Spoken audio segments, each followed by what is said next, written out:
Jeremy Loffredo, folks, is home. He is back in the United States, and he sat for an interview with, I don't want to say his boss, I don't know what their arrangement is, but he's a contributor to the Gray Zone, and so Max Blumenthal interviewed him when he got back. So here he is detailing his treatment and his experience in custody in Israel.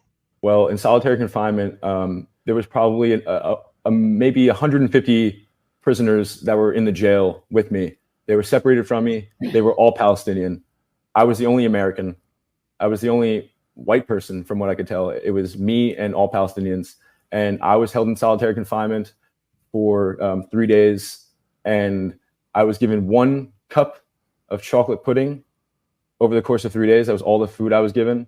And I was given maybe 1 or 2 tiny little plastic cups of water during the 3 days.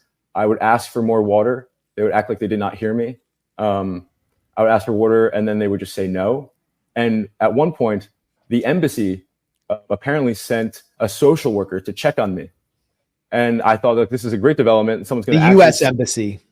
Yes, apparently. Okay.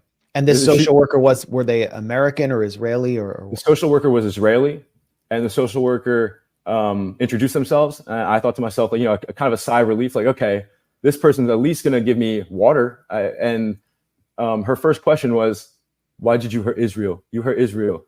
And I was like, this is the person who's here to check on me is berating me because she's seeing my paper outside my cell that I gave information to the enemy during wartime. So what a nightmare. So you're there, you're being tortured, you're being deprived of food, deprived water.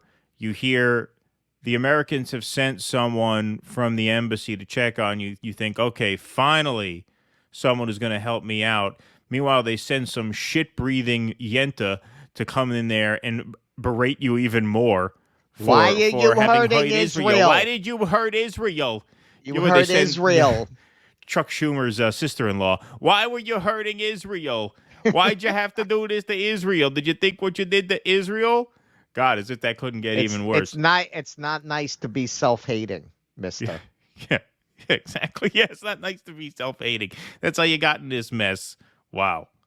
So the social worker, who was apparently, Israeli, but sent by the embassy to check on me, is treating me like a terrorist, did not offer me any food, did not offer me any water, only asked why I hurt Israel and if I love Israel.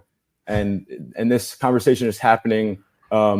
She's outside the cell. She's opening the steel slide to ask me these questions, and Sounds then she like leaves. So that was the only type of care that the embassy gave me. They sent me an Israeli to ask me why I hurt Israel. So you're only in democracy in the Middle confinement. East. They're basically starving you, depriving you of water, as they do to Palestinians. Mm-hmm. Did the U.S. embassy provide you with any other assistance other than that social worker who had basically interrogated you? No. So the U.S. embassy did nothing for you at that point. They did absolutely nothing. They knew I was an American citizen. They knew I was from New York. They probably knew because they are. I would assume they can read. They can see that the charges are bogus, and still they do nothing for me except send me an Israeli to interrogate me further and call that person a social worker. Wow. That is pretty incredible. That is pretty incredible stuff. I mean, as Russ said, only democracy in the Middle East, our key ally. Key ally. Now, of course, Jeremy did not do anything wrong, even by their standards. He did not violate the military censor. That's why 2 Israeli judges said he needed to be let go. He was being wrongfully held. That's why the Israeli police, when they finally did let him go, basically how they left things with him was, get out of here, kid. Which is what the mob does after they rough somebody up, right? They rough somebody up, but they don't want to go all the way. Get out of here, kid. Don't come back, right? That's you on this block again, you're dead. Exactly. Just absolute gangsterism. And, there would have perhaps been a word or two said about this in mainstream outlets had they done this to a Washington Post reporter or to a CNN reporter. Right. When it's the gray zone, who's going to advocate for them, really? I mean, they're an independent media outlet. This was raised. This came up at one of the Count Morlock State Department hearings. It wasn't with Morlock himself. It was the other guy, the short guy, Fat Sagar, as he's called here in our space. And yeah, they just basically punted. And so, it's just amazing to hear a guy like that, the ordeal that he had to go through. And then the cherry on top is they send the social worker from the embassy, and she comes there, to guilt trip you even further through a hole in a cage.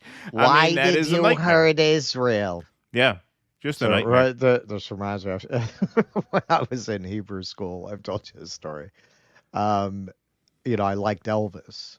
And so the Hebrew school teachers thought I shouldn't like Elvis because he's not connected to the cause of Israel in any way. Like this is how you're supposed to evaluate celebrities. What have they done for Israel? And they go, you should listen to Neil Sedaka. Yeah. He sells Israeli savings bonds. So, this is the measure of artistic greatness.